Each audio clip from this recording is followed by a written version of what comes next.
Ada soalan berhubung dengan minum kencing unta pula.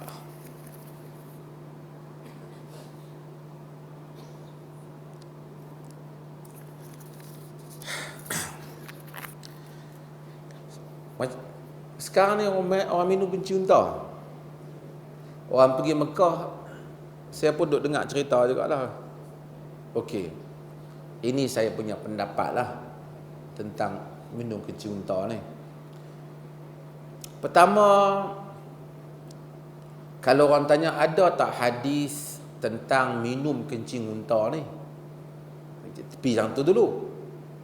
Sebelum nak cerita kelebihan ke apa, ada tak hadis minum kencing unta? Ada hadis. Hadis diriwayatkan dalam Bukhari, Muslim, dan berbagai-bagai riwayat. Dia tapi peristiwanya satu, iaitu peristiwa kaum unasun min Urainah, kaum daripada Urainah. Mereka ni mari ke Madinah, kemudian mereka ni jatuh sakit, tak sesuai barangkali iklim Madinah dengan mereka. Nabi SAW kata pada mereka ni ada jenayah lepas pada tu, mereka bunuh orang. Tapi sebelum tu mereka ada sakit. Nabi SAW kata, in syi'tum, dalam berbagai-bagai riwayat dengan berbagai-bagai lafaz. Sebagian kata, in syi'tum takhruju ila iblis sadaqah tashrabuna min albaniha wa abwaliha fafa'alu fasahhu. Dia kata, kalau kamu mau, kamu pergi kat unta zakat tu, kamu minum susunya dan air kencingnya. Dan mereka pun buat, dan kemudian mereka sembuh. Hasil daripada hadis ni, maka lah ni orang duk pergi Mekah ni, saya pun dah tanya soalan ni, saya pun teringat. Duk tengok ramai lah, sampai tengok dalam YouTube pakat duk ambil ayam kecil unta bubuh dalam bekas, campur dengan susu, pakat duk minum. Dan macam-macam lah ulasan. Cuma saya nak ulas satu dua benda. Ulama khilaf tentang ayat kencing unta ni. Berdasarkan hadis tu, di kalangan para ulama khususnya alul hadis dan sebagainya lainnya menyatakan ayat kencing unta ni tak najis lah, kalau tidak macam mana boleh minum. Dan unta ni haiwan dia, kita tahu dah dia ajaib sikit. Unta ni dia minum air simpan dalam dia, bina yang bersih unta ni. Unta ni bukan macam lembu makan plastik lah apa ni, kadang-kadang dalam kambing kampung ni. Dia makan pun pokok-pokok yang elok. Dia simpan dalam badan dia. Okey. Tak apalah di sudut dia bersih tu.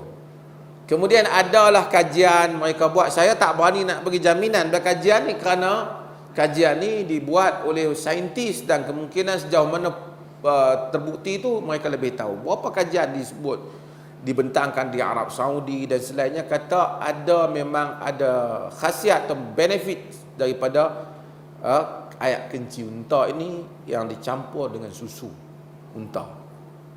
Okey. Ada beberapa andaian. Yang pertama, kita tak tahu penyakit apa yang menyebabkan dia minum benda tu. Sehingga kita yang tak sakit ni tiba-tiba duk pergi minum air kencing unta. Tak ada lah riwayat sahabat-sahabat duk saja-saja duk pergi minum air kencing unta. Tiba-tiba kita orang Malaysia pergi Mekah nak pergi minum air kencing unta. Jadi ini juga satu benda yang tatbik hadis di luar daripada konteksnya. Nabi yang suruh mereka tu sebab asalnya mereka ada, dia panggil washtau, dia istiwa, dia macam dia tak boleh, iklim Madinah tu tak boleh terima mereka. So penyakit apa kita tak tahu, tapi dia pergi minum air tu, kencing unta. Yang sihat-sihat pergi minum air kencing unta, tak tahu pasal. Kemudian pakat minum, kau duk buat muka kot masam apa semua. Okey. Yang kedua, nak minum benda-benda ubat ni, dia kena tanya pakar. Unta pada zaman Nabi dan keadaan dia dengan unta pada zaman kita pun nak kena tengok lah juga macam mana keadaan dia. Ada hadis Nabi SAW sebut tentang susu lembu. Nabi kata, fa inna alba'a alaikum bi albanil baqar. Kamu minum susu lembu. Karena fa innaha syifa wa samnuha dawa. Lemak dia tu ubat. Ni penyembuh ubat dah. Wa luhumuha da, dan daging lembu itu merupakan penyakit.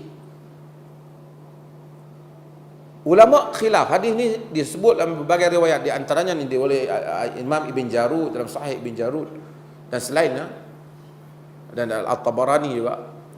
Hadis ni dibincangkan. Nabi kata daging lembu ni penyakit. Sedangkan ada hadis yang lain, riwayat Bukhari, Nabi korban, termasuk untuk isteri dia, dengan lembu. Jadi sebahagian para sarjana hadis menyatakan hadis ni konteksnya mungkin pada musim lembu berpenyakit. Kan? Tengok apa nama ada penyakit lembu gila lah, kan? Kemungkinan dalam konteks itu hadis ni dikeluarkan. Mungkin Nabi maksud berlebihan itu racun ataupun penyakit. Itu juga mungkin. Tapi konteksnya.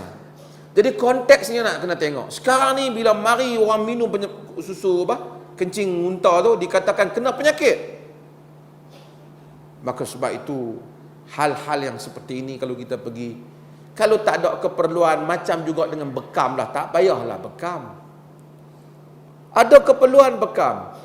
Kita tak identify lagi apakah jenis dan kadar yang orang campur antara susu dan kalau nak diamalkan hadis itu, sebahagian kata hadis itu hanya khusus untuk mukjizat Nabi.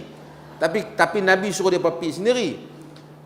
Kemudian kita tak tahu cara perubatan zaman itu, sehingga kita tiba-tiba pergi minum di luar daripada konteks, tiba-tiba duk ambil gambar menurut Islam minum air kencing unta sebagai ubat.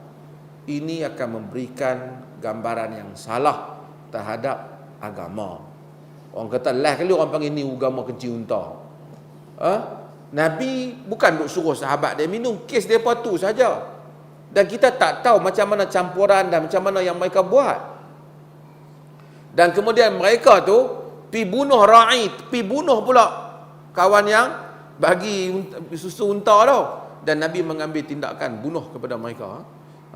Jadi ini berhati-hati dengan tatbik hadis-hadis yang seperti ini.